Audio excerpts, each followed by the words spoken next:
ham mana shunaqangi yaltiroq, chiroyli va uzun qalin sochlar xohlasangiz, bugun sizga sochlaringizga mos to'g'ri shampun tanlashni o'rgataman.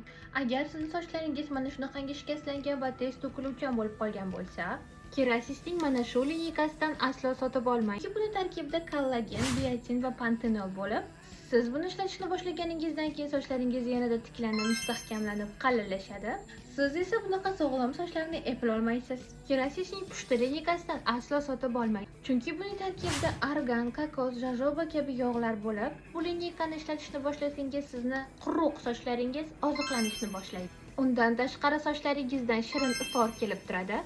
Siz esa bunaqa ухоженный sochlarni eplolmaysiz. Kerasisning iminni sariq lineykasini aslo sotib olmang, chunki buni tarkibida rozmarin va har xil barg yog'lari va pantenol bo'lib, bu narsalar sochlaringiz o'sishiga yordam beradi. Siz esa uzun va chiroyli sochlarni eplolmaysiz. Kerasisning yashil lineykasini aslo sotib olmang, chunki buni tarkibi romashka, pantenol va boshqa qo'shimcha o'tlardan iborat bo'lib, sochlaringizdagi qayzoq va sebumlarni kamaytirib beradi. Siz esa bunaqa toza sochlarni eplolmaysiz.